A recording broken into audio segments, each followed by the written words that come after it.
Aqui nessa aula, eu vou tentar reproduzir com vocês o início da escrita do original de texto. Eu não sei se eu vou conseguir bem dividir a tela aqui para ficar claro como é que a gente trabalha, então eu vou fazer uma descrição geral, né? Para você começar a escrever o texto, você já precisa ter o arquivo Word com os estilos, e eu sei que muitos autores trabalham sem os estilos e depois isso vai ser feito na edição, mas eu espero convencer vocês a usar os estilos, não apenas porque ajuda o trabalho do editor, mas principalmente porque você tem mais controle sobre o resultado final da sua escrita, né? Você já escreve muito em cima do que prevê o projeto gráfico. Também é preciso um projeto gráfico. Eu sei que às vezes demora muito o projeto gráfico para chegar e a gente não pode esperar. Aqui na editora também, às vezes a gente começa a escrever sem ter o projeto gráfico, mas aí pelo menos já tem que ter acordado, né, o projeto editorial. Porque como é do projeto editorial que sai o projeto, o briefing, né, para o designer fazer o projeto gráfico, tendo o projeto editorial, sabendo quantas sessões tem, qual é a estrutura da obra, você já pode começar a traçar, a escrever de forma muito próxima com o que vai ser o projeto gráfico. E mais do que tudo, é preciso ter o espelho da obra pronto, né? É preciso já ter definido o que vai entrar, qual é a cara do volume. Uma outra coisa que é preciso decidir antes de começar a escrever o original é se o autor vai escrever o volume inteiro do manual do professor ou se ele vai fazer o livro do estudante e depois, lá no final da produção, vai fazer o manual do professor. Infelizmente, tem autor de didático que se recusa a escrever o manual, né? O manual, eu trabalhei muitos anos nisso, sendo ghostwriter de manual do professor. É uma pena, porque é como se você estivesse fazendo uma mesa sem uma perna, né? Se você está escrevendo para o aluno sem saber o que você está propondo para o professor, isso é um grande indicativo de que você está fazendo um trabalho bem meia boca. Não tem outro termo para isso, é meia boca mesmo, é um trabalho de amador, né? É óbvio que você precisa ter já pensado em que contexto, né, em que situações, para que situações de aprendizagem você está produzindo este material. Infelizmente, ainda vigora essa visão de que o livro didático é o texto que o professor vai falar. E aí faz-se o livro do estudante e depois o manual do professor. Do ponto de vista da produção, se a gente está pensando em ganhar tempo, né, na produção, para liberar esse tempo, por exemplo, para a gente trabalhar o original, precisa pensar que esses manuais do professor, especialmente o manual em U, eles são mais bem produzidos, né, mais facilmente produzidos, se a gente recebe o original com a parte do estudante e a parte do professor. Por quê?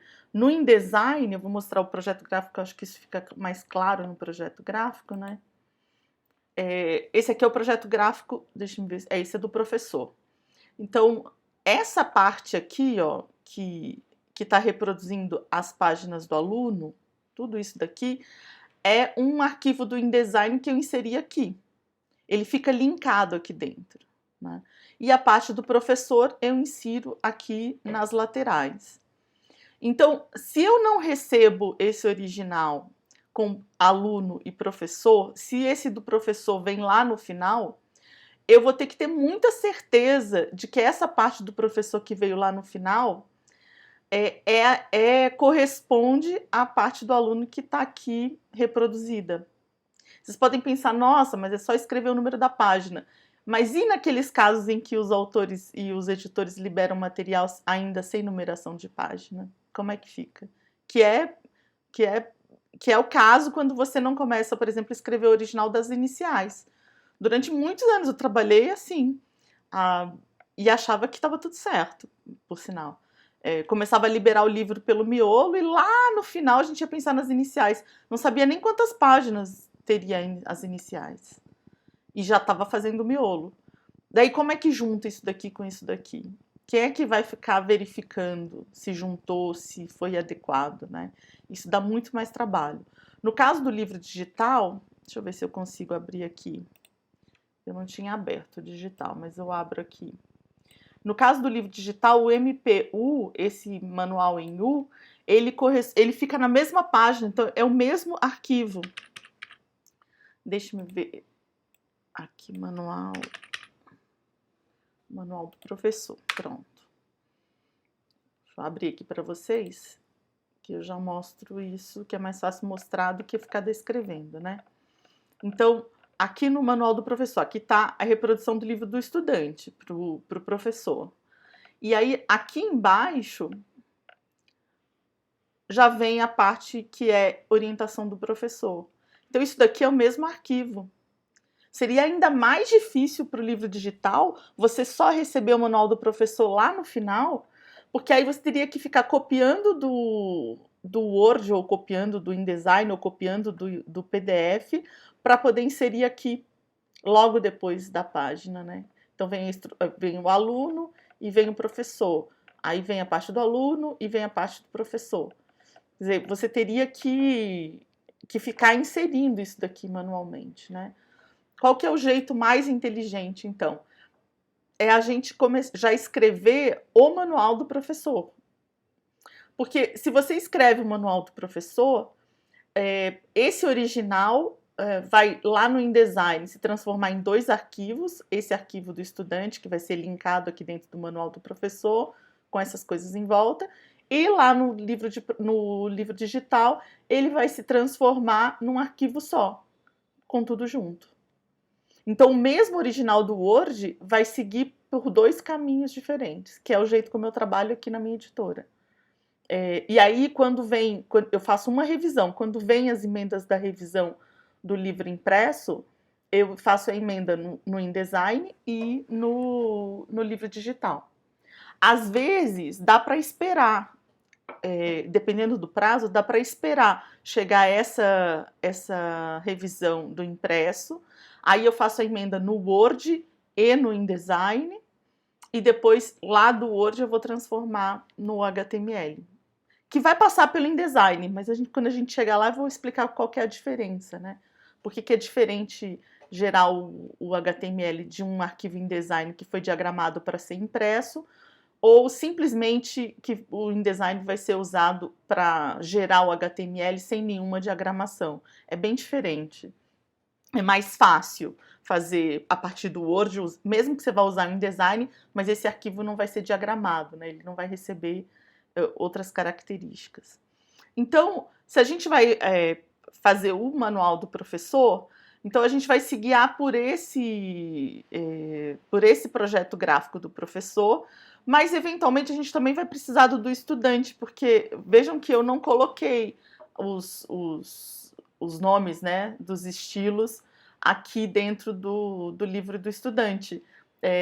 Eu fiz outro arquivo, né, com esses estilos. Eu poderia ter feito, seria mais inteligente, né, se eu tivesse colocado os estilos aqui também. A gente não precisaria abrir 2, né? Mas aqui, no caso, a gente vai precisar abrir 2. Eu já vou fazer isso e mostro para vocês, que eu acho que é mais fácil mostrar. Então, esse é o projeto gráfico do livro do estudante. Eu pedi já para vocês, na primeira sessão do curso, para abrir, para baixar esses arquivos, para olhar. Então, eu espero que vocês já tenham folheado, né? Já tenham visto essas inserções que eu fiz aqui em vermelho. Essas inserções em vermelho são os estilos que a gente está utilizando nesse material. Eu acho que... Não, eu fiz de caractere também. Em alguns casos eu inseri os estilos de caractere e aí eu sinalizei. Os demais, quando eles não têm sinalização nenhuma, ó, o de itálico está escrito caractere. Os demais, se eles não estão em nada escrito, é porque eles são estilos de parágrafo, né? Lembram que na aula anterior eu disse que eu só estou usando parágrafo e caractere porque eu não sei usar bem o estilo de tabela. Então eu não coloco no Word.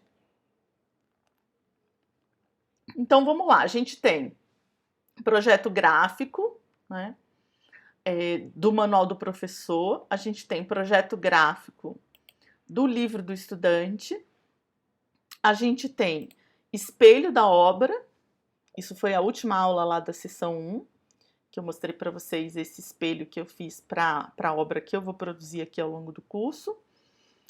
Essa obra tem 16 páginas para livro do estudante, então o livro do estudante termina aqui.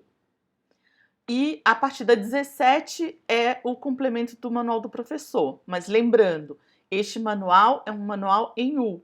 Então, cada página dessa, ou cada dupla de página dessas, dependendo do que eu tenho para escrever, conta com um conjunto de instruções, né, de orientações para o professor.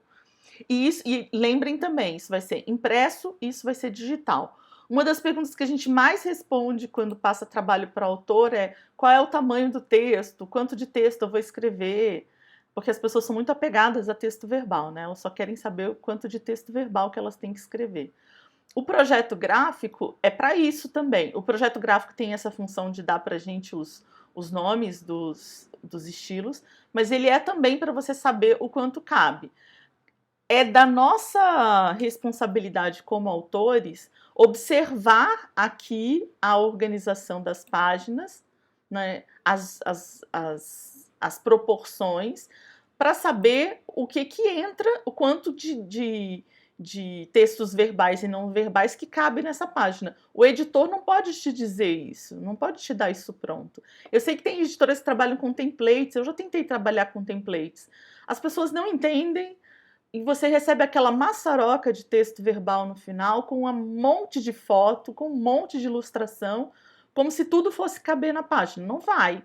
Olha, essa página tem um monte de ilustração. Olha o quanto de texto verbal que coube nela. Muito pouco. Muito, muito, muito pouco. E olha que as ilustrações são pequenas, né? E ainda assim, tem umas legendas grandes, porque era preciso. E ainda assim, ó, pouquíssimo, pouquíssimo, pouquíssimo texto. Essa daqui tinha um texto verbal mais longo, inclusive tinha um texto de terceiro. Aí as fotos, eu queria as fotos das capas dos livros, mas tive que fazer desse jeito, a foto pequenininha, e aí eu juntei as 4 fotos num único objeto, coloquei aqui, e é isso que deu, não deu nem para falar sobre cada um. Era interessante, né? Seria interessante contar um pouco sobre cada um, mas se eu fosse contar sobre cada um, eu não ia ter como colocar esse texto. E esse trechinho aqui é o trechinho de um desses livros, que é desse A Democracia Pode Ser Assim. Então, foram escolhas, né? Quem que tem que fazer essa escolha? O autor do texto, o autor do livro. A gente dá o projeto gráfico com sugestões de organizações de páginas. Isso aqui é texto frio, mas é um texto frio, de frio para morno, né? Porque ele já te dá a ideia. Se você vai colocar 2 fotos, o que cabe de texto é isso daqui. 6 linhas de texto diagramado. Não, 8 linhas de texto diagramado.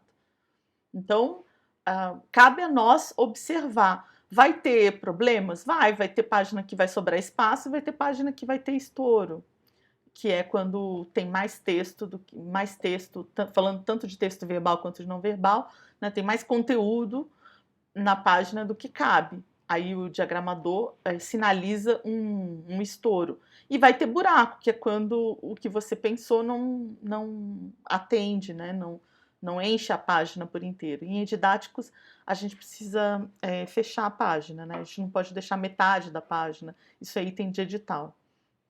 Porque senão você iria deixando metade para aumentar o livro, e como o livro impresso é pago por quantidade de página, né? O preço final tem relação com quantidade de página, então seria burlar a regra, né? A gente não pode fazer isso.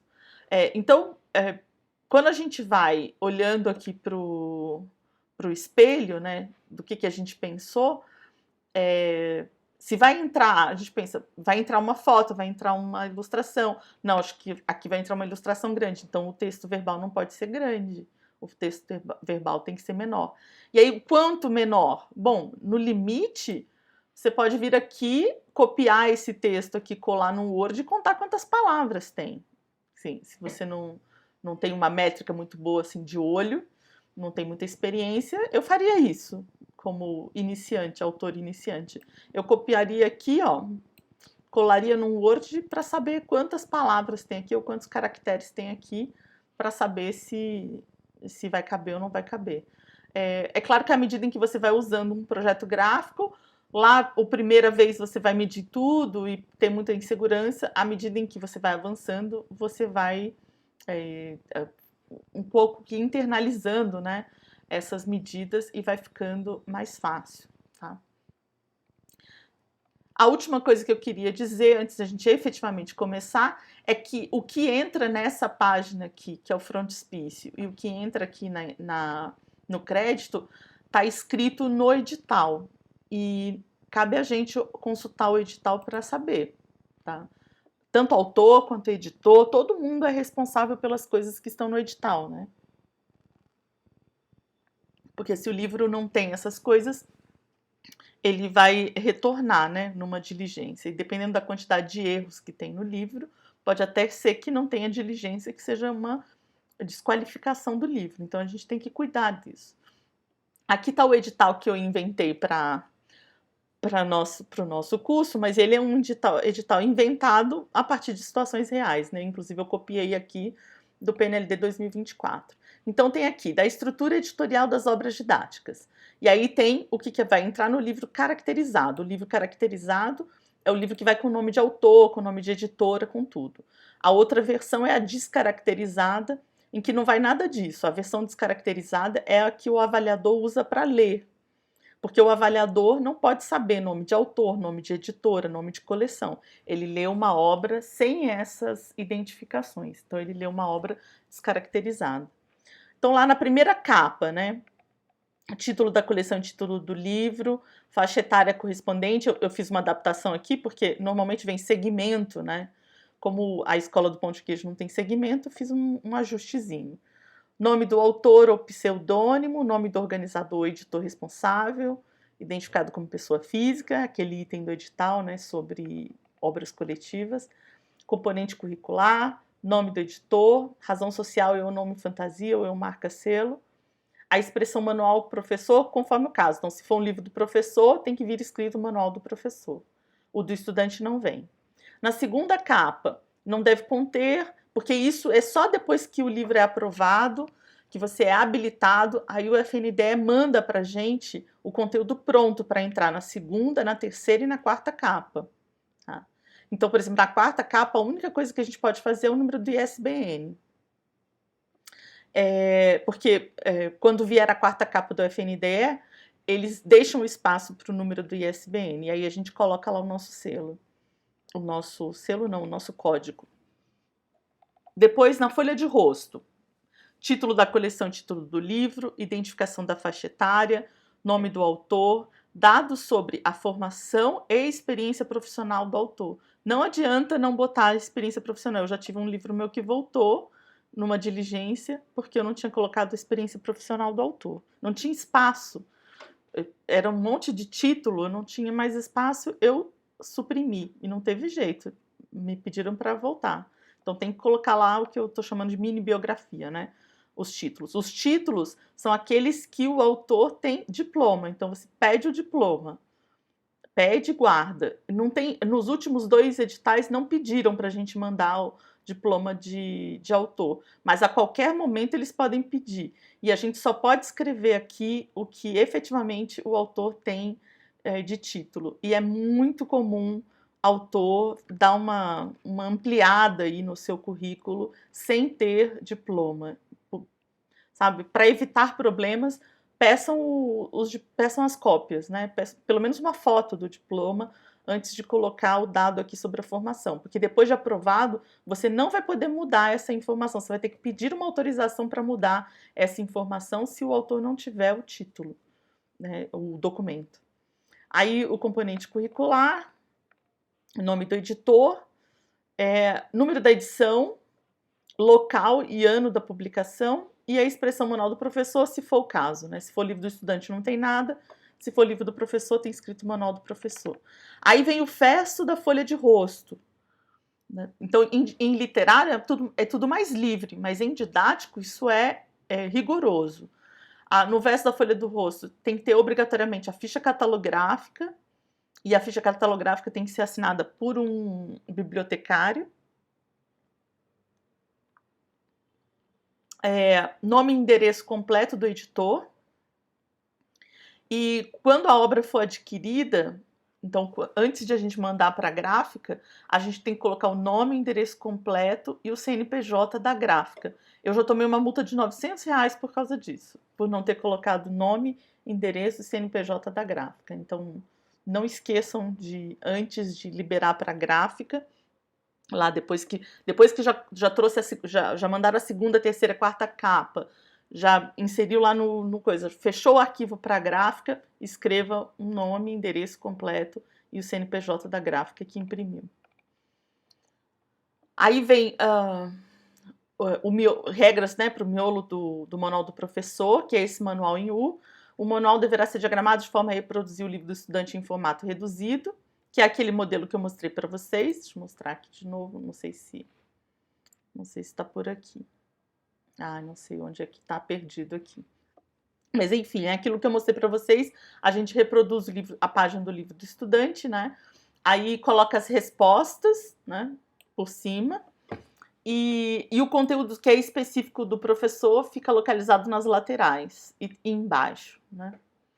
E depois as regras para os livros descaracterizados. Aí é porque no livro descaracterizado a gente tem que tirar várias dessas informações. Ok. Estava aqui embaixo, gente. Então, o projeto gráfico, o que eles estão dizendo lá, o livro do estudante reduzido, é esse daqui. Ele está com uma redução, se não me engano, aqui ele está com 70% do tamanho original.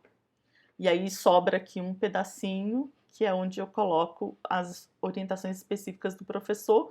E aqui sobre o livro, né? Não sei se dá para ver na imagem, mas tem aqui, ó, sobre o livro, as respostas, né? Então, as respostas e essa parte do professor estão no arquivo. Isso daqui é só um link para o arquivo do estudante. Quando a gente chegar na aula de diagramação, eu mostro isso com mais calma. Então, vamos lá. Página 1, nossa, é um frontis. Página 2 é de crédito, como diz lá no edital. Então, isso é obrigatório de edital. Aí vem a carta do aluno, o sumário e a organização do livro. Isso daqui já é mais livre, tá? O sumário tem que ter sempre, mas, por exemplo, se vai ter a carta do aluno ao professor, às vezes vem no edital que sim, que é obrigatório, às vezes não tem nada. A organização do livro, às vezes tem lá escrito que você precisa explicar, às vezes não tem. Então, essa parte aqui, você tem que ficar mais atento ao edital, se é realmente obrigatório, e dá para jogar mais, porque aí não tem uma ordem, né? Podia ser carta do aluno aqui, o sumário antes, aí vai mais do gosto de cada um, né? Essa ordem aqui é que é obrigatória. Aí vem, no meu caso, né, da página 6 até a página 13, eu tenho, ó, 1, 2, 3, 4 duplas de páginas. Estou trabalhando, esse projeto faz parte do projeto editorial dessa obra, trabalhar com duplas de páginas. Então, 1, 2, 3, 4. Depois vem as referências bibliográficas, que são, que podem ser, né, as referências que apareceram aqui para os alunos, e pode ter alguma coisa mais como para ele pesquisar, para ele saber mais, enfim. Aqui depende muito da quantidade de referências que tem no próprio livro, né? Nesse caso aqui são só 4 duplas de página, vai ter pouca referência bibliográfica. Talvez eu tenha que ampliar colocando aí conheça mais ou explore na internet, alguma coisa assim, e dar alguns conteúdos para as crianças explorarem. Aí aqui na página 15 vem o gabarito de resposta da página 10. Eu já contei isso um pouco, que aqui vai ter uma ilustração e a resposta dessa atividade está aqui. E como essa página vai ser recortada, o verso dela não pode ter nada. Então, aqui tem o verso da página de recorte. E aí terminou o livro do estudante, né? Então, como é que eu me organizo, né? Eu pego o arquivo dos estilos, aquele arquivo. Eu salvei uma outra cópia aqui com o nome original texto. Eu vou apagar essas marcas aqui, essas indicações. E aí, quando eu apagar, não quer dizer que os estilos vão sair, porque os estilos permanecem. Aqui só eu tenho que mudar para o documento atual. Então, aqui estão todos os estilos que estão gravados neste arquivo. E aí, para trabalhar, o que eu faço? Eu coloco sempre o manual do projeto gráfico, né, do livro, no caso seria o do manual do professor, eu imprimo e deixo aqui na minha mesa de trabalho. Por isso que eu estava dizendo que eu não sabia se ia conseguir aqui ficar legível para vocês verem. Porque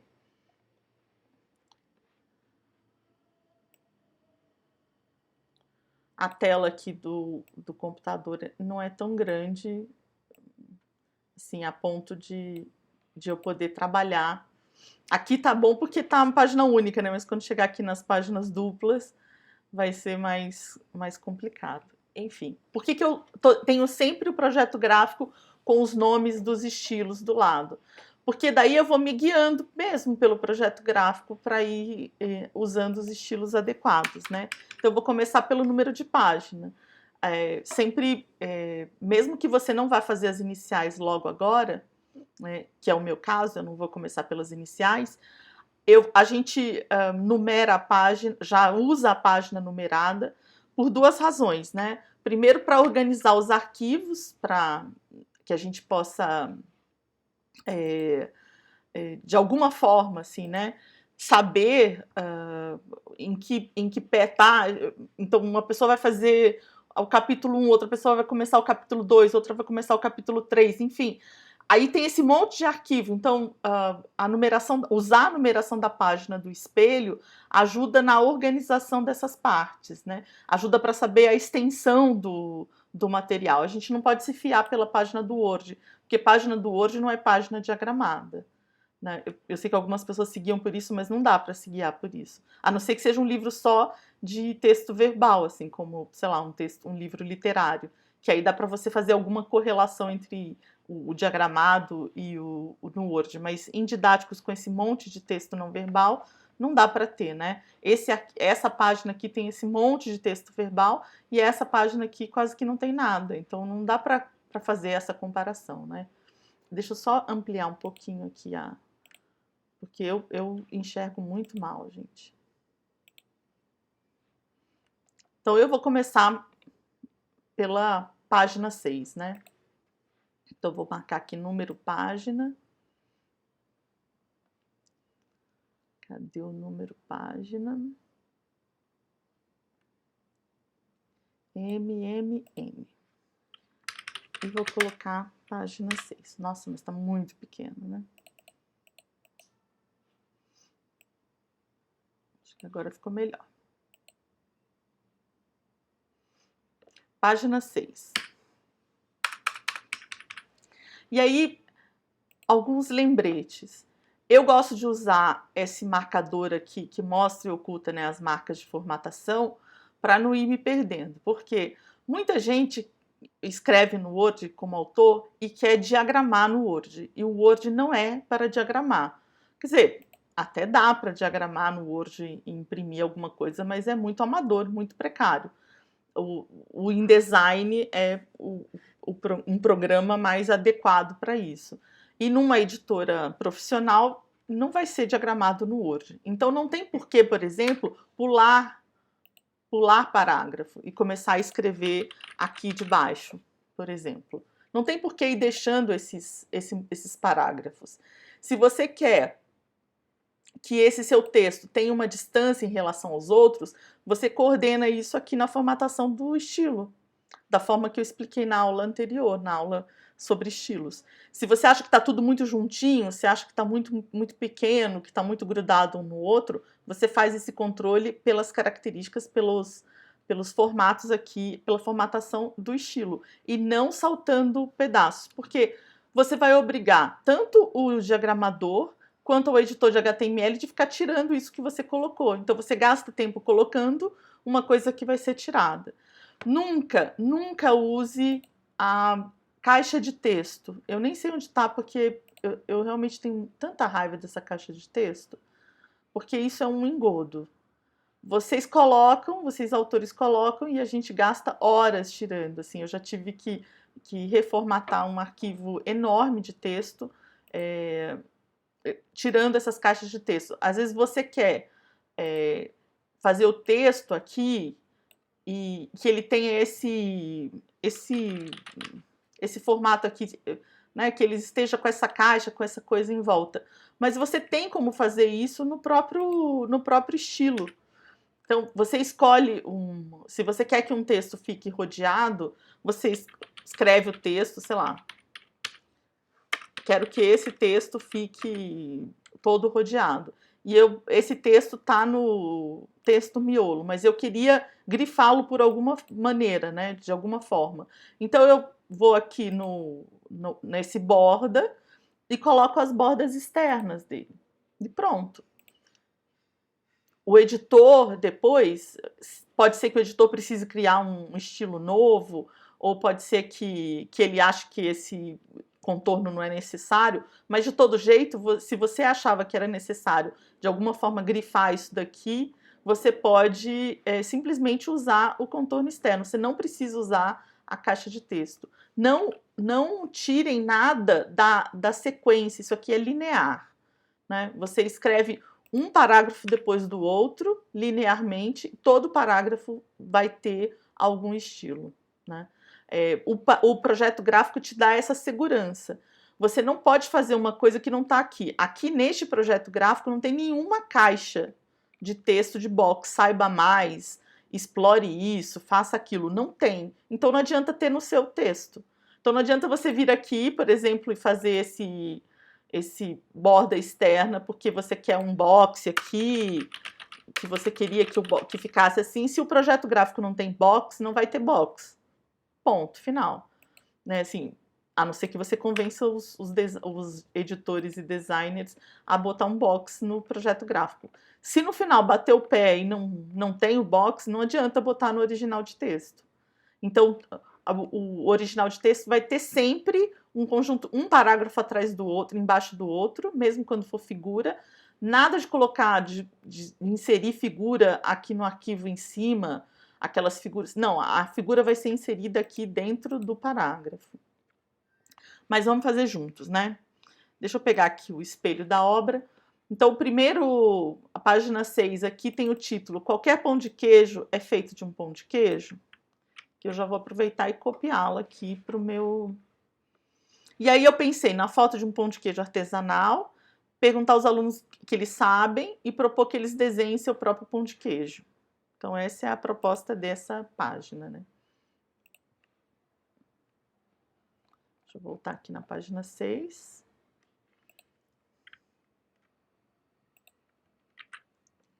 Então aqui em cima tem a figura vinheta. Ó, que ela não tem aqui, então eu vou usar o figura, tá? Não tem aqui na minha lista, eu não sou muito obrigada a usar, né? O editor esqueceu. Então eu vou colocar aqui a descrição, né? Vinheta de abertura da parte do livro. Isso daqui depois vai ser substituído pelo diagramador e pelo editor de HTML por essa figurinha aqui, ó, que é o símbolo de abertura da parte do livro, tá? Nesse caso, o meu livro vai ter só uma parte, então isso só vai aparecer uma vez. Mas porque esse é muito pequenininho, né? Eu tô fazendo uma amostra bem diminuta. Mas se ele tivesse mais partes, toda vez que aparecesse, eu iria colocar a vinheta de abertura da parte do livro. Aí vem o título, né? Que tem esse nome aqui de estilo, título projeto. Então, eu clico aqui no parágrafo e vou encontrar o título projeto. Tá aqui. Se eu quiser que esse título projeto esteja sempre aqui, tudo em maiúsculo, né, com caixa alta, então eu já transformo ele em caixa alta aqui no meu arquivo, tá? Eu sei que eu mostrei para vocês lá na aula anterior, quando eu abri o arquivo do Word lá no InDesign, que esse estilo já está projetado lá no InDesign para deixar tudo em caixa alta. Mas quando a gente transforma tudo isso em HTML, ele falha. Aí fica um pouco caixa alta, um pouco caixa baixa. Então, a forma mais correta de apresentar que isso fique sempre em caixa alta, se é o objetivo do projeto, é aqui no Word, no original, já colocar em caixa alta. Aí, aqui, então, vem a minha proposta para essa página. Antes disso, eu queria destacar que mesmo quando a gente tem uma figura que é só uma... Isso aqui é só um símbolo, né, um ícone, para lembrar a mudança de assunto, né, que ele está descrito lá em cima nessa página aqui com fundo verde, né, o que significa cada coisa. Mesmo quando você tem uma figura assim, que é só um ícone, você tem que colocar um texto alternativo. E a gente já insere o texto alternativo aqui no Word. O texto alternativo é o texto que vai ser lido pelo leitor em voz alta. E ele é usado especialmente para as pessoas que são cegas, né? Porque quem tem baixa visão, dependendo da intensidade disso, ela enxerga, a dificuldade dela é com os contrastes, né?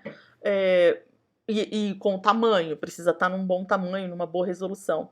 Mas as pessoas cegas, elas eventualmente não vão conseguir enxergar nada da figura. Às vezes tem um vislumbre, dependendo da figura, consegue enxergar algumas coisas, mas uma parte das pessoas não vai enxergar essa figura. Então, essa figura precisa ser transformada em um texto verbal.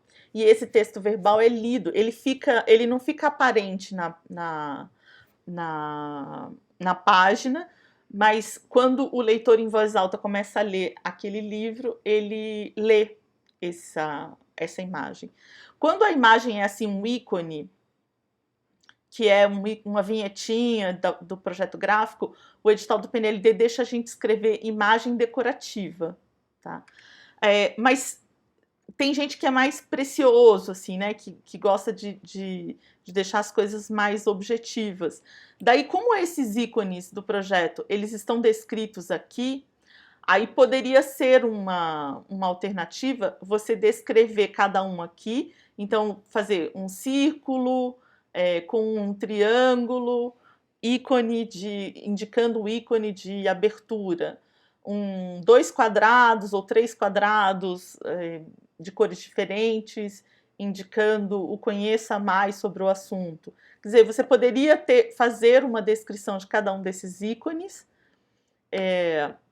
porque aí quando eles aparecerem, aqui eles estão explicados, né? E quando eles aparecessem em cada página, eles estariam descritos. Eu usei imagem decorativa, que é o que eu vou colocar aqui. Porque eu tenho a sensação de que é exaustivo ficar para quem está ouvindo o livro, ficar nesses detalhezinhos, sabe? Assim, eu, francamente, se eu estou ouvindo uma coisa, é diferente quando eu estou lendo. Quando você está lendo, você bate o olho na figura e já começa a ler, porque eu não decido tudo sobre as coisas. Agora, se você tem que ouvir redondo, com triângulo, que indica a abertura, não sei, me parece cansativo. Mas, obviamente, a gente deveria escutar os leitores, né? Os leitores cegos, para tomar essa decisão. Aí, o que eu pensei? Numa figura, numa foto de um pão de queijo artesanal. Então, eu vou colocar aqui o estilo de figura e eu vou descrever essa figura. Se você é como eu, um autor autônomo, independente, né, que vai se autopublicar, eu sugiro que você já comece a colocar os códigos de figuras, tá? E se possível, não usem esses códigos longos de editora, porque eles atrapalham muito a gente na hora de fazer o livro digital. Então, um código simples, assim, que diga o que é, né? Nesse caso aqui, por exemplo, eu vou colocar simplesmente figura 001. E aí, eu não sei se dá para ver aqui, é provável que não dê para ver, vou dar mais um. Eu estou usando a tecla Tab, aqui, o símbolo da tecla Tab é esse daqui. Porque quando você usa a tecla Tab, quando você copia essas descrições, esses pedidos de figura, você consegue colar no Excel e cada parte que está separada por uma tecla Tab vai ficar numa coluna do Excel. Então isso ajuda muito na hora do controle das figuras. Por isso que eu vou usar a tecla Tab aqui. Então eu escrevi figura 001, usei a tecla Tab, vou descrever a figura, né? Então, foto de pão de queijo artesanal. Nesse caso, eu quero que apareça só o pão de queijo. Então, imagem, eu vou pedir uma imagem que dê recorte. Tá? Porque eu não quero, por exemplo, senão vai vir um prato de pão de queijo em cima de uma mesa com uma toalha de mesa super colorida e vai ser difícil recortar essa imagem. Então, é de preferência uma imagem com um fundo com uma cor só que dê para recortar só o pão de queijo. Não sei se eu vou conseguir, mas é isso que eu vou solicitar, né? Aí, aqui embaixo, eu já vou deixar... Eu ainda não sei o crédito, mas eu já vou deixar marcado aqui o local onde entra o crédito, tá? Isso é uma coisa que ajuda, que agiliza muito. Depois, quando chegar a hora de pesquisar essa imagem, assim que eu pesquisá-la, eu vou entrar aqui e vou substituir essa palavra crédito pelo crédito da imagem, né? Então, e eu estou usando um estilo próprio para crédito. Isso é muito, muito importante para o livro digital, porque no livro digital não entra crédito junto da imagem, entra crédito numa lista no final do livro, no final do volume. Então, se você tem todos os créditos nos seus originais marcados com o estilo separado, você simplesmente vem aqui, pede para selecionar todos os créditos, copia e cola e você já tem a sua lista, tá? Então é super importante usar um estilo próprio para marcar o crédito. Aí eu quero fazer perguntas, né, pro aluno, pro estudante, relacionado ao pão de queijo para saber o que eles já sabem de pão de queijo. E eu vou usar este estilo aqui, o abertura perguntas, para fazer essas colocações, né? Então, vou inventar aqui, vou criar aqui um conjunto de perguntas que eu acho que ajuda o professor a diagnosticar o que as crianças já sabem sobre pão de queijo. Lembrando que eu escolhi fazer o livro para crianças, né? Podia ser criança, adolescente ou adulto. Eu escolhi criança. Então, aqui as perguntas que eu vou fazer, eu tenho que imaginar que são crianças, né? Opa, peraí que eu deixo tudo em caixa alta, não, que aqui não é... Aqui é caixa alta e baixa.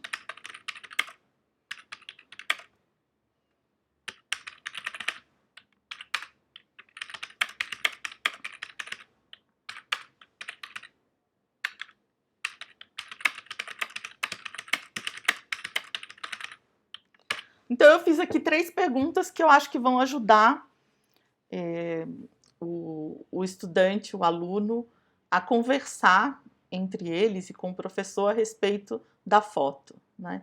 É óbvio que vocês vão pensar assim, vocês vão dizer assim, ah, mas já está escrito aqui pão de queijo. É verdade, já está escrito aqui pão de queijo.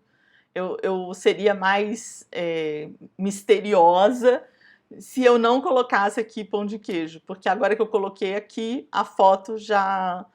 algumas crianças vão matar. Mas outras crianças não vão, gente. Porque uma entrada... A gente já teve essa conversa, meio en passant, aqui a gente tem a oportunidade de retomar. Isso daqui é uma entrada de leitura da página. Muitos leitores vão começar a ler a página pelo título. Isso daqui é outra entrada de leitura da página. É como essa página aqui. Todas as vezes que eu olho para essa página é de um livro de projetos. Esse aqui é um projeto de política para crianças de 10 anos. Toda vez que eu olho para essa página, essa batata me chama. A primeira coisa que eu leio nessa página é sempre essa batata. sempre, sempre, sempre, sempre, sempre, sempre. Eu adoro essa batata, eu adoro essa ilustração do Mauzi. E depois é que eu leio o título. Então, há grandes chances de algumas crianças lerem aqui pão de queijo, há outra chance de que as crianças vão direto para a imagem, e aí o professor esperto já vai lançando as perguntas, né? E já vai propondo que as crianças respondam com o que elas conhecem. Aí algumas vão dizer, eu vi aqui pão de queijo. Então, você decide, né? Você, autor, decide se você vai antecipar, se tem alguma inconveniência antecipar ou não. Eu acho que não. Eu acho que não tem problema nenhum antecipar que isso é um pão de queijo, e ainda assim achar que as crianças podem dar respostas espontâneas nessa troca de conversas. Por fim, lá no espelho eu dizia que propor que eles desenhem seu próprio pão de queijo. Então, aqui não tem, né, esse tipo de texto. Então, eu vou ter que usar um texto emprestado aqui de outra página. Eu vou pegar esse texto aqui, ó, abertura texto normal, tá? Porque ele não, você vê, não está previsto no projeto gráfico, mas eu acho que uma foto de um pão de queijo não vai entrar deste tamanho aqui, a ponto de ocupar toda a página. Então, eu estou entendendo que dá para entrar a foto do pão de queijo e ainda entrar o meu pedido para o aluno desenhar um pão de queijo aqui, onde ele quiser, né? Então, eu vou usar a abertura texto normal. Pode ser que isso seja recusado na edição, na diagramação, tá? Porque não está prevista no projeto. Mas eu achei que valia a pena incluir lá no espelho e testar para a gente conversar sobre esse processo mesmo da escrita, numa situação mais real, né? Mais próxima do real.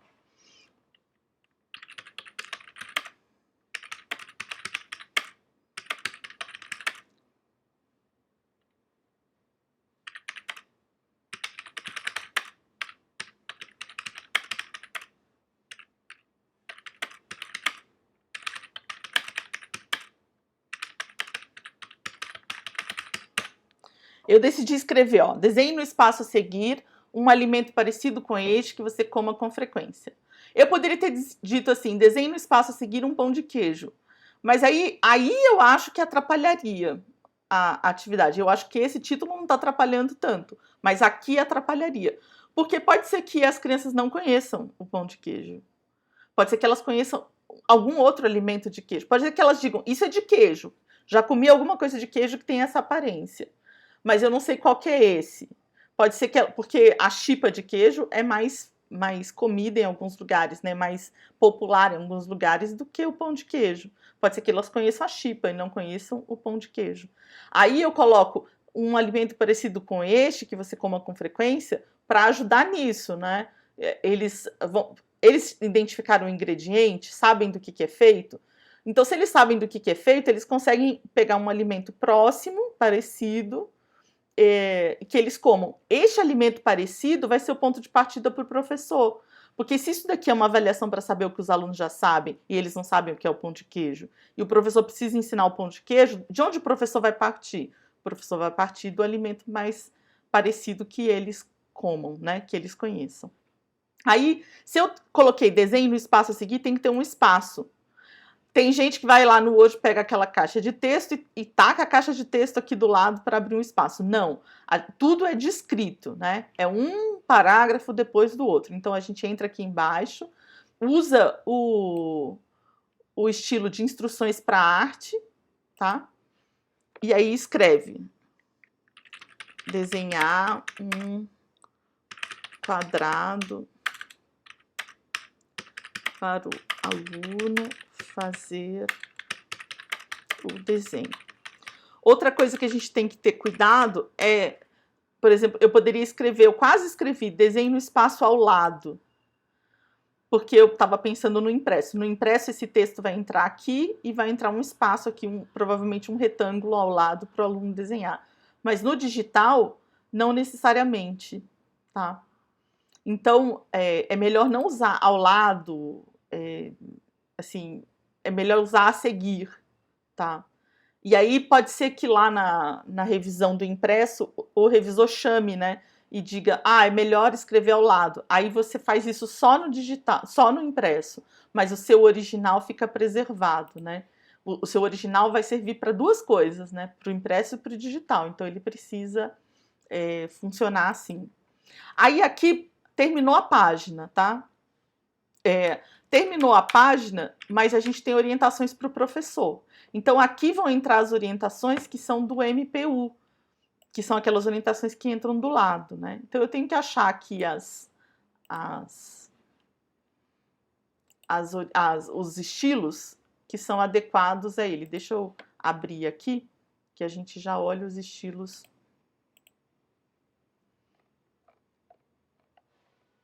Ó, tem MPU título, MPU texto, né? MPU terceiros texto, MPU resposta. A gente já vai pensar ali na resposta. Aí este daqui, ó, é um MPU texto com bold, né? Então a gente tem que olhar o que a gente vai utilizar aqui. Aqui nessas perguntas, as respostas são todas pessoais, então a gente vai colocar uma única vez. Não precisa ir colocando resposta pessoal, resposta pessoal, resposta pessoal, tá? Você pode colocar uma única vez. A gente vai achar que o estilo é MPU resposta e vai escrever respostas pessoais. Aí aqui, para começar as orientações do professor, eu vou usar esse MPU título, tá? Que está colorido ali no... E vou reproduzir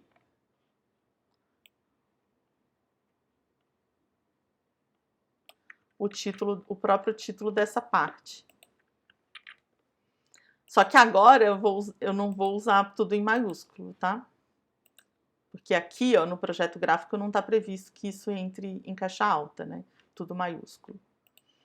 Então, coloquei o MPU e agora o MPU texto e vou dar uma orientação geral.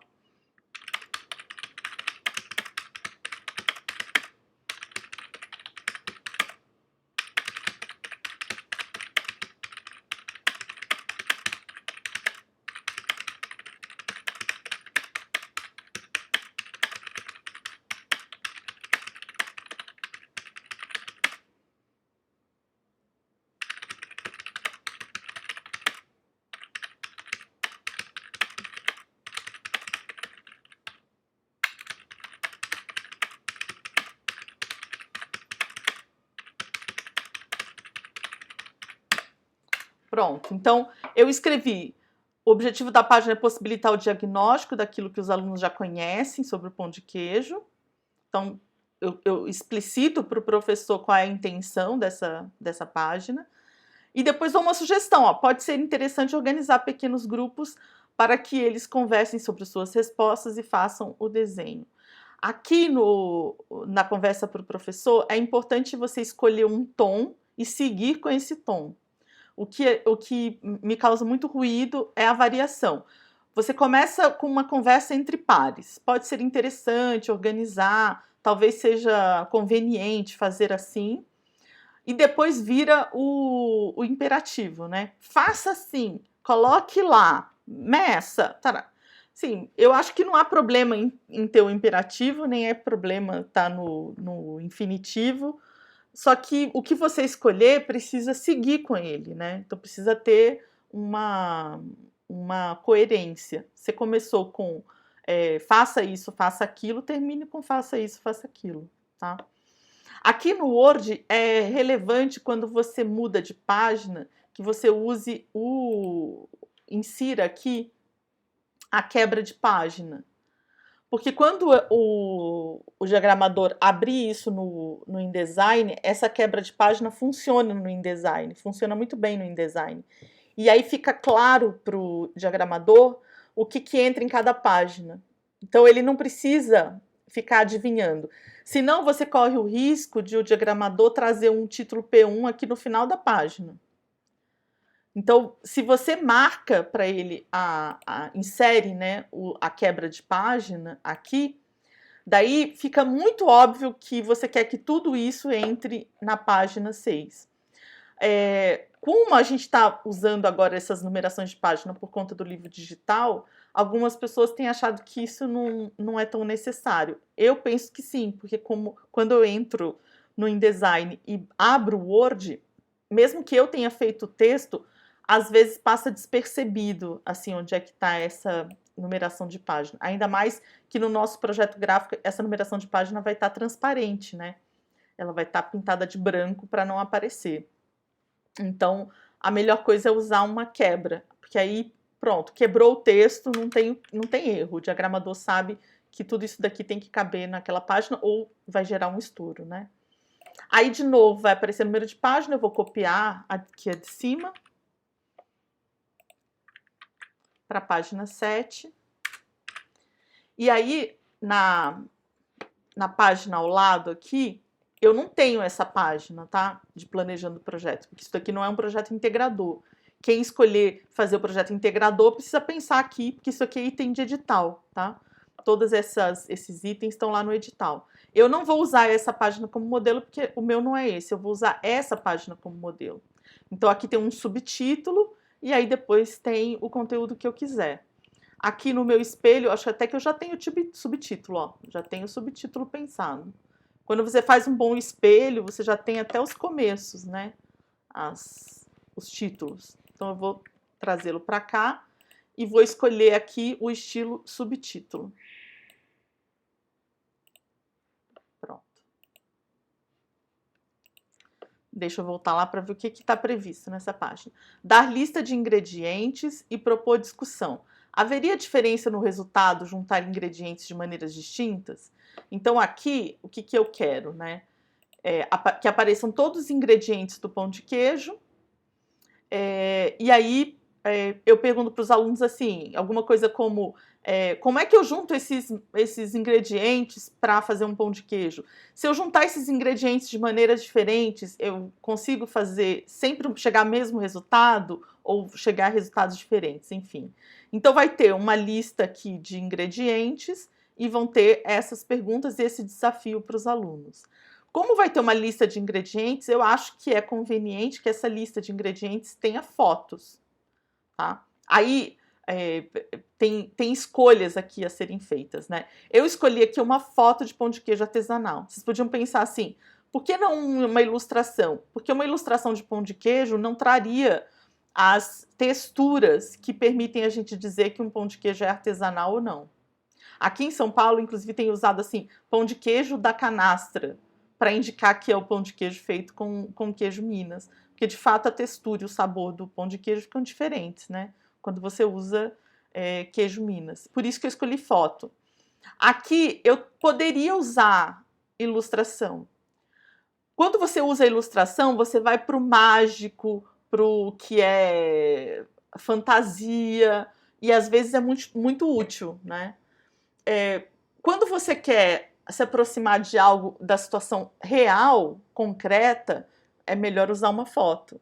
A foto te traz mais essa possibilidade. Claro que às vezes a gente não consegue, né? Mas sempre que possível, façam essa escolha pensando no melhor para a comunicação que está aqui. E aí eu já sei que vai ser uma figura coluna, tá? Eu já vou usar o estilo de figura coluna, porque eu sei que vai ter um monte de foto, né? Então não vai dar para ter uma foto grandona, vão ser fotos menores, elas vão estar em colunas. Então eu vou usar aqui. Primeiro foi figura 001, agora vai ser figura 002, tecla Tab para marcar e vou colocar goma, que também é conhecido como polvilho, né? No resto do país. Imagem que dê recorte. Isso vai ser dificílimo, gente. Eu já sei que vai. E talvez isso daqui devesse ser uma produção. Dependendo da demanda que tiver no resto do livro a respeito da receita do pão de queijo, vale a pena pagar uma produção e aí o fotógrafo faria essa foto da goma com uma imagem que dê recorte, né? Faria um morrinho assim de goma, de polvilho e bateria a foto, né? Precisa avaliar no conjunto do volume como é que faria esse pedido. Aí coloco aqui crédito, porque eu ainda não sei, né? Que crédito que vai ter. E nesse caso eu vou colocar uma legenda, tá? Porque eu vou colocar o nome do ingrediente, né? Eu quero dar a lista dos ingredientes. Então aqui eu tenho que procurar a legenda coluna. Legenda coluna, eu vou colocar goma ou polvilho. E não vou colocar se é azedo ou doce, porque ainda não é hora de conversar sobre isso. Daí, quais são os outros ingredientes de pão de queijo, né? Então, figura 003, queijo Minas.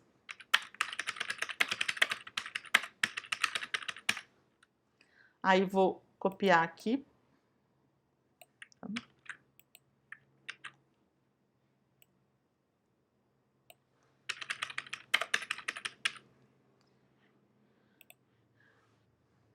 Eu poderia dar alternativas, né? Mas não, se eu colocasse aqui ou queijo parmesão, poderia entrar o aluno, como são crianças que estão ainda em fase de alfabetização, elas colocariam essas duas coisas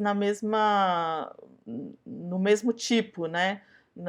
Na mesma situação, e são diferentes. É que uns lugares chamam aquele material de goma, aquele ingrediente de goma, é o caso de uma parte do estado de Minas, e outra parte chama de polvilho. Eu acho até que pode ter algum outro nome. Nesse caso aqui, o ou não é porque o queijo Minas também pode ser chamado de parmesão, mas é porque há diferentes tipos de queijo que podem ser usados para o pão de queijo, né? Eu não vou complicar, tá? Então eu não vou colocar ou aqui. Eu vou colocar uma lista razoavelmente interessante de coisas. Aí aqui tem escolhas a fazer. Eu vou colocar, por exemplo, banha de porco.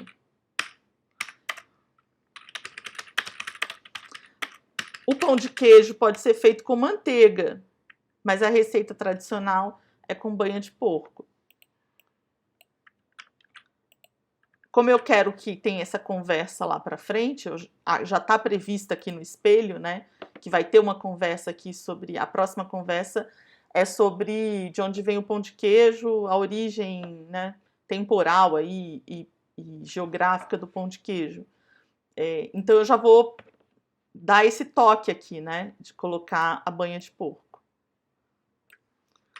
Porque a manteiga quase toda criança conhece, já a banha de porco pode ser mais desconhecida das crianças, né.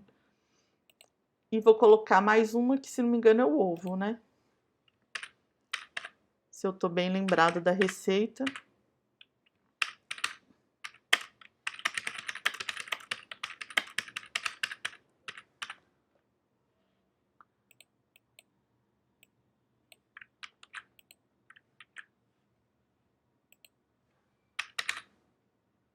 Opa.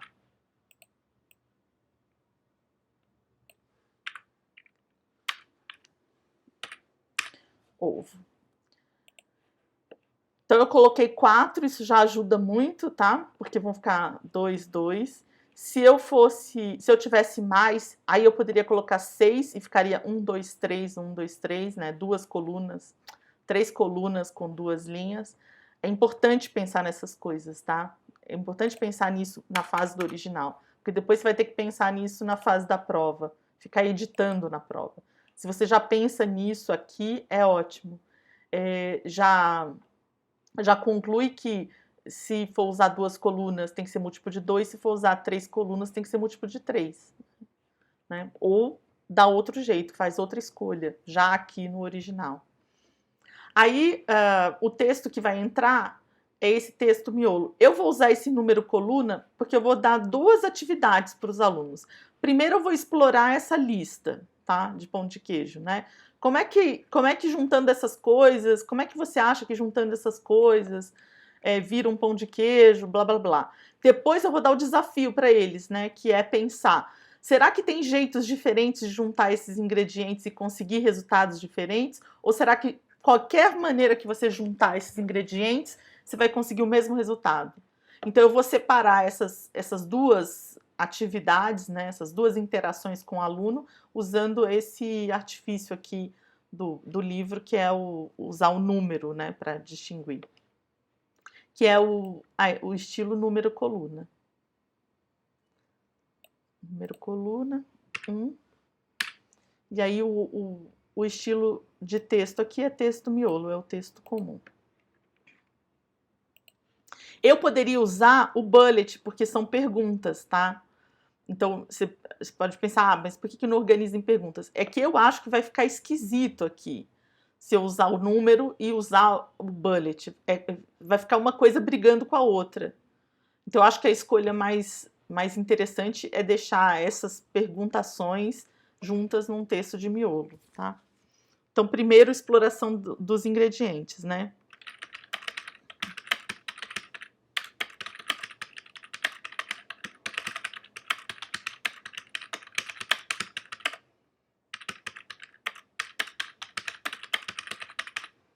Então, como você acha que esses ingredientes são reunidos para fazer o pão de queijo? Que no final é uma exploração do que eles já sabem também, né? Só que aí eles podem trocar as coisas que eles sabem. É provável que todos saibam que é assado, né?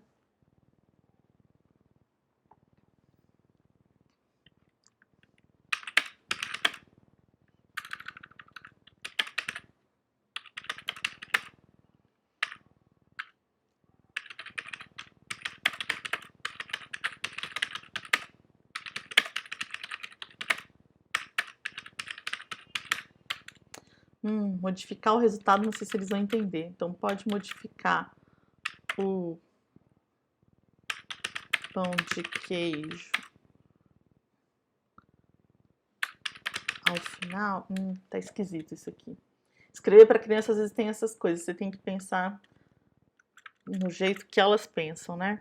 A ordem de reunião dos ingredientes pode modificar o pão de queijo? Talvez parar por aqui. Aí vem o 2, número coluna.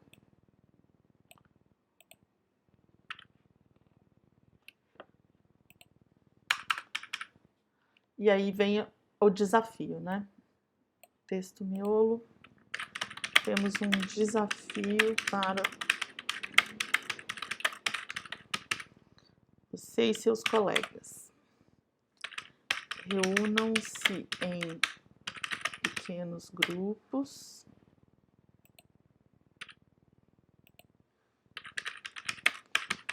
para discutir a questão a seguir. Daí aqui eu acho que eu vou usar um bullet para destacar a pergunta que eu quero que eles discutam, né? Não sei se o resultado final lá no livro vai ficar bom, mas aqui pode ser um artifício para eles, para ficar em destaque, né? Bem em destaque o que eu quero que eles discutam.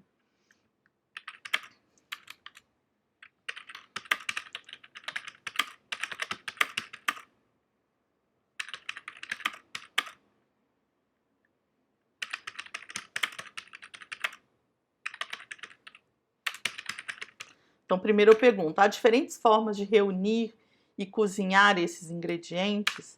E aí a outra pergunta é: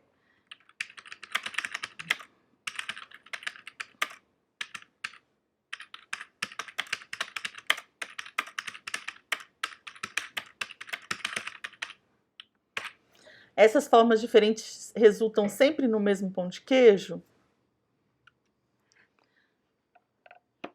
Não sei se tá uma boa pergunta, porque eu estou fazendo aqui no calor da hora, né? Junto com vocês, para dar uma ideia mais clara para vocês de como é esse trabalho da construção do texto. Mas eu pensaria mais, eu elaboraria mais perguntas até chegar à pergunta que ficaria no final. Aí agora eu vou fazer a parte do professor. Terminou a página, vem a parte do professor. E aí agora eu já não vou usar esse MP título, tá? Do projeto daqui do professor. Eu vou usar esse daqui, ó, orientações pedagógicas, que é um MPU texto com um bold, né? Deixa eu só ver se eu usei o coisa certa aqui. Usei sim. É um MPU texto, vou copiá-lo. Eu sempre prefiro copiar o estilo a ficar procurando lá na palheta, tá? Eu acho que me agiliza.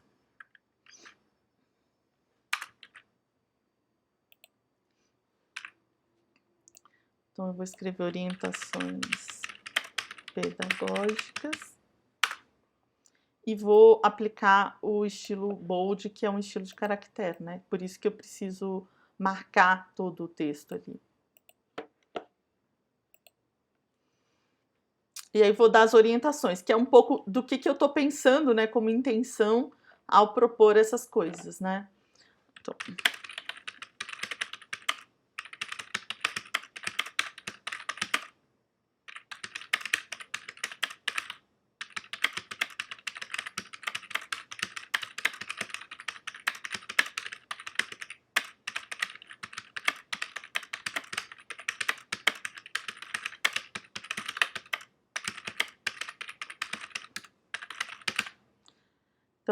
eu escrevo. Os ingredientes indicados na página não cobrem todas as receitas de pão de queijo, né? Ou talvez não abranjam, seja melhor. Não abrangem todas as receitas de pão de queijo, mas permitem conversar com os alunos a respeito daqueles mais significativos. Então, eu estou justificando essa escolha, né? Eu escolhi esses 4 porque eu entendo que eles são os mais significativos, que vão ajudar ali para frente, né? Daí, o desafio...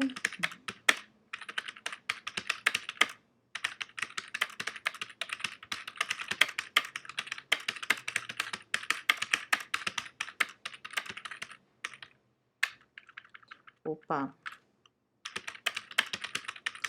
O desafio tem a intenção de colocar em evidência o modo de preparo do pão de queijo, que influencia o resultado final. Daí, eu posso... Aqui tem uma opção, né? Eu posso escrever as respostas que eu espero aqui nessas perguntas, ou eu posso desenvolver mais aqui nas orientações o que eu estou esperando com essas perguntas, tá? No edital, toda pergunta tem que ter resposta, mas a resposta não é necessariamente escrever aqui o que eu espero, o que eu acho que o aluno vai escrever, né? Então, escrever uma resposta direta aqui, como se eu fosse o aluno respondendo. É mais de professor saber qual a intenção que você tem ao fazer essa pergunta. Senão ele vai ficar pensando, nossa, mas por que perguntou isso?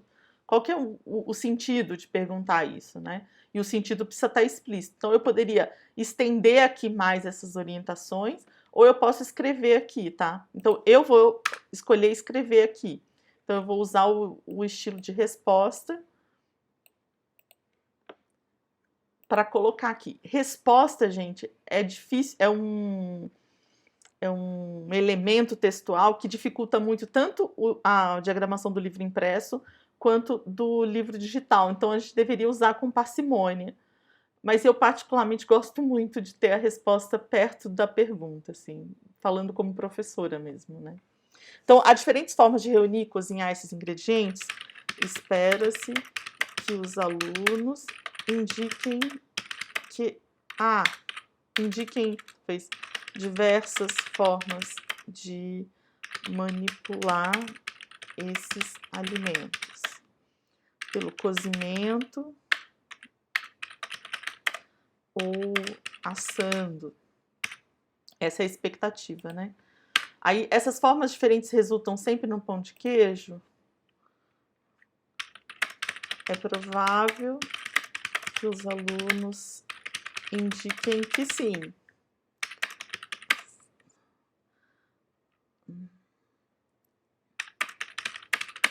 Mas o modo de preparo pode levar a resultados muito distintos, não apenas pela escolha do cozimento, mas também pelas proporções, né? Então, as proporções de ingredientes alteram o resultado e o tipo de manipulação, né? Você vai cozinhar, vai assar, vai tostar, enfim, o que vai fazer.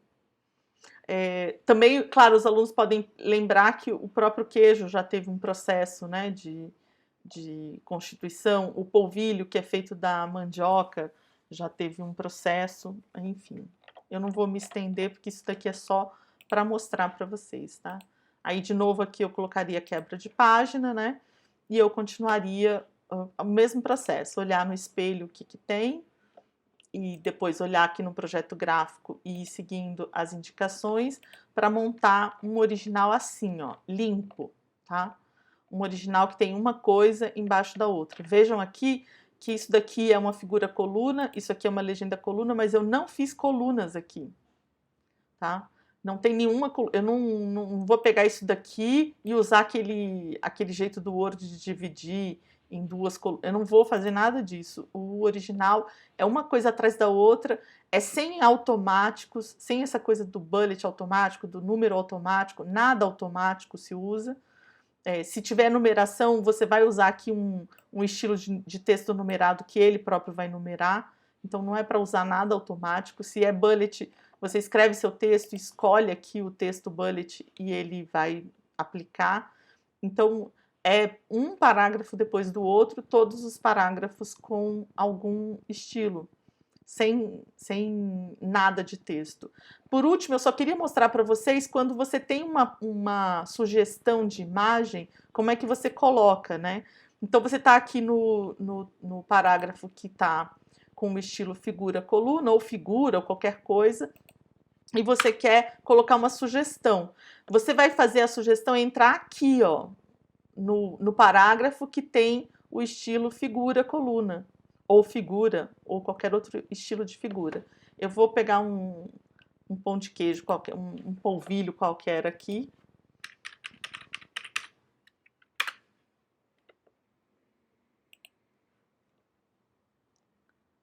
Vejam como vai ser. Ó, mas tem um polvilho aqui, ó. Esse polvilho dava uma foto legal, né? Deixa eu ver se eu consigo copiar a imagem. Claro que essa imagem tem direito autoral, então eu não vou usá-la no livro, tá? Eu só tô sugerindo aqui que a gente use, né? Para mandar como referência para a escolha da iconografia. Então eu tenho aqui uma foto, eu vou pedir para inserir imagem, né? Ou eu arrastaria se tivesse aberto. E aí isso vai ser inserido aqui. Deixa eu abrir aqui o formato da imagem. Ai, abriu e eu fechei. Oh. Pelo seguinte, deixa eu aumentar aqui para aparecer. Porque aqui tem essa escolha da posição, sabe? E aí tem gente que vem aqui e coloca na frente do texto. E aí fica, sabe, fica a figura aqui assim, ó, em algum lugar do texto. Isso é muito ruim, porque quando você vem e retira essa figura de cima do texto e deixa entrar num parágrafo, você fica sem saber em que lugar que ela estava. Então, a ideia é você inserir a figura e ela ficou, né? Lá. Deixa eu trocar aqui. Alinhado com o texto. Pronto, agora foi. Por que ela vai ficar alinhada com o texto? Porque essa figura está num estilo, né? Quando eu pedi para copiar todas essas descrições de figuras, essa foto vai junto. E isso é relevante, porque se eu quero essa foto como referência para pesquisa, então é relevante que ela vá junto. Outra coisa é o texto alternativo, que a gente já inclui aqui, né? Então eu usei aqui a tecla Tab para separar a descrição do texto alternativo. Por sinal, eu esqueci aqui. Aqui eu também esqueci, ó. Vejam que é fácil esquecer do texto alternativo, né? E aí, tem o texto alternativo, mas eu não tenho a imagem. Então, o que eu faço? Eu deixo um recado aqui, que eu vou aguardar a imagem para descrevê-la. E é um padrão, assim, a gente fazer uma marcação em amarelo de tudo que é pendência, tá? Isso é meio que um combinado, assim, né? De autor, editor, preparador. Então, eu ainda não tenho a imagem, mas eu já marco aqui que isso é uma pendência, porque antes de liberar esse material, eu tenho que resolver essa pendência, né? Tudo que está em amarelo, a gente já sabe que é uma pendência. E aí, a gente não vai liberar nunca o arquivo olhando para essas pendências, tá? Você dá aquela olhada no arquivo e fala, ainda faltam as descrições das imagens. Ok? Então, eu vou deixar esse original de texto prontinho, tá? Eu vou terminá-lo, né? Vou até o fim, na página 16 e depois na página 20 do manual do professor, e vou deixá-lo pronto lá na pasta para vocês baixarem, tá? Porque aí, quem não for fazer o seu próprio material, vai poder usar este para se experimentar fazendo, né, as outras etapas. E para quem vai fazer o material, então pega o seu espelho e vai escrevendo com calma cada uma das páginas. Não se preocupa que seja muito bom, não, vai fazendo, como eu fiz aqui, né? Tem um monte de coisa aqui que poderia ficar melhor, mas eu fui fazendo. Quando chega no final, a gente volta, relê, e aí você vai ter outras ideias para melhorar, mas vai completando com o seu espelho, né? No espelho você já tem uma indicação do que você pretende fazer ali na página, e aí você vai só desenvolvendo isso, desenvolvendo da maneira mais direta possível nesse momento, sem desanimar, até o final do livro, né? E no caso eu escolhi um de 16, eu espero que vocês tenham escolhido um de 8, que aí vai ser muito mais fácil, vai ser basicamente uma dupla de página só, né? E no 8 já vai ter a referência bibliográfica, tá? É que eu escolhi a de 16 para aparecerem mais situações que vão ser necessárias aqui para o curso. Então, até a próxima aula.